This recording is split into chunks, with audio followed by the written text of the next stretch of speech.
diba, yung mga potential distributors nyo para makita talaga nila yung effect. So maganda, if you're going to have a talk regarding Sensei, bring along the products with you. Then afterwards, after your talk, do an actual demonstration. Wala munang hair falling from your face. Diba? Yan. Prior to that, malinis na yung kamay ni Kuya. Kasi ito, among all the fingers that we have, these 3 fingers are the one, kahit pa paano soft siya. Kasi this one, diba, these 2 fingers, we have a strong grip on it. Unlike these 3, less tension. Yes, kasi kapag ito po, there's a possibility that we increase the probability of muscles that can cause wrinkles. So medyo more earthy po, kailangan talaga. Use this 3 fingers, not this 2. And kapag ginagamit nyo po, make sure that you use a circular motion. Gentle circular motion. Ayan, galing-galing ni Sir. Siyempre, if you're going to use it on your face, make sure that you also use it on your neck. Diba? Di muna, ma'am. Siyempre, i-rinse off muna nila. Yan.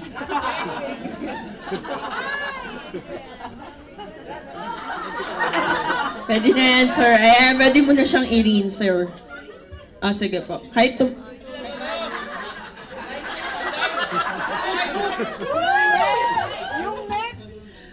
So, palakpakan naman natin Sir Adrian, no? Saka si Ma'am Michelle.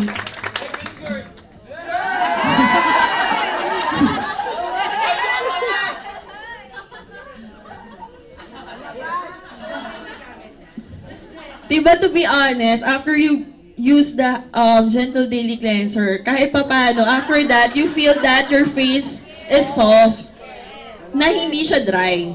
Just the Gentle Daily Cleanser pa lang. Ayan. Si Sir Adrian nagkalat.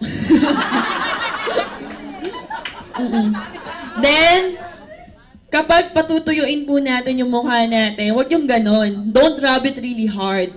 Just gently dab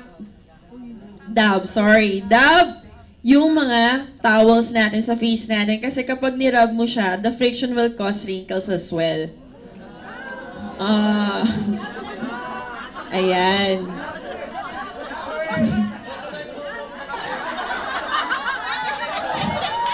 Hoy, huwag kayong ganyan na gumagwapo na si Sir. Oh.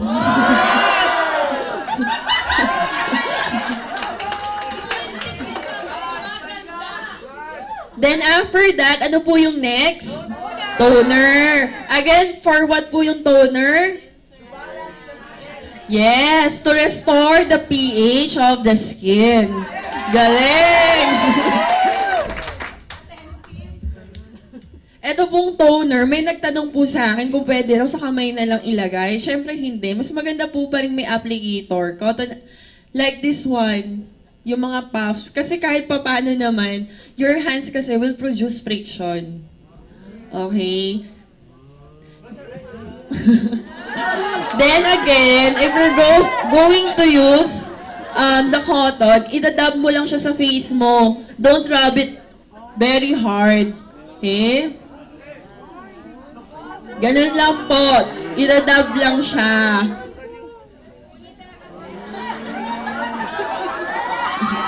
Then, ano po, since alam ko naman mga distributor kayo, you have enough money. Kapag yung sa cotton po, huwag niyo pong tipirin yung cotton. Kapag kita niyo medyo soak na siya, huwag niyo tipirin. Okay? Kasi ibig sabihin, madumi na siya. So, okay lang na marami kayong magamit. Ayan.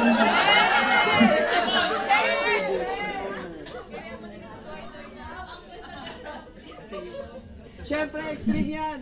Then after po ng toner, una, syempre, kailangan muna medyo i-air dry natin yung face natin. Huwag tayo magmadali. After nun, ang ilalagay po natin, pag umaga is Daytime Protective Emulsion. Again, it has SPF to protect you against UV rays. Okay? Again, kapag gagamitin nyo po to, you feel a slight tingling sensation, a hot sensation, because it mimics the effect of microdermabrasion without the harmful effect of dermabrasion itself. Again, etong wag gagamitin yung mga finger na to, yung dalawa. Ito lang tatlo. Better, kasi less tension. Di ba, medyo ma-earth eh. Ayan. And, diba, meron tayong thinking na pag mas marami tayong nilagay na moisturizer, feeling natin better. Pero it's not true. Yung regular amount lang, yung sakto lang. Okay? Kasi pareho lang din naman yung effect na yun. At kapag sumobra, pwede pa maklog yung pores mo. Kasi diba medyo oily nga siya. Kaya dapat ample amount lang ng daytime protective emulsion. Pag sa mga girls po, diba, after everything, we put our makeup pa, diba? Kaya make sure dry yung face mo.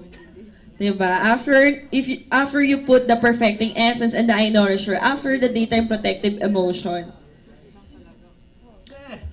Teka lang, sir, ano na feeling mo ngayon? Feeling mo ba may nagbago? Diba, parang... Gumapo. Hindi, to be honest, diba, meron na silang healthy glow, si sir, saka si ma'am. Then, sir, ilang taon na po kayo? 21. Kayo po? 26. So, again, diba sinabi ko po na ang perfecting essence, better siya, 30 and above, for those who have already wrinkles and lines. And since our two brave volunteers, they're still young, we will not advocate them to use the perfecting essence. Then after all of this, kapag dry na po yung face nila, again, you put the eye nourisher around your eyes. Pero nakalimutan ko po magdala ng eye nourisher. Pero you need to put it around your eyes, again, with these 3 fingers, na gentle lang. Also, you can use it around your mouth. This is just my personal opinion na po.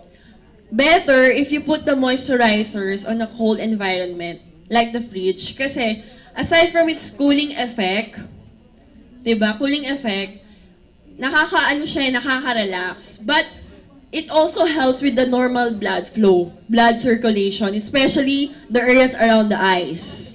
Diba, we usually put cold cucumber, diba, para malesen yung maga. Same effect din. Like, kapag nagkapasa tayo, ang una nating nilalagay is ice. Because ice help to regulate normal blood flow. And normal blood flow is also important for the skin.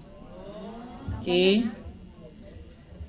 Anyway, again, I just want to thank my team. Si Ma'am Joyce, si Sir Jet, si Ma'am Sherry, and of course, our volunteers. Okay? Again, my name is Christine, and thank you so much for listening to me. Thank you!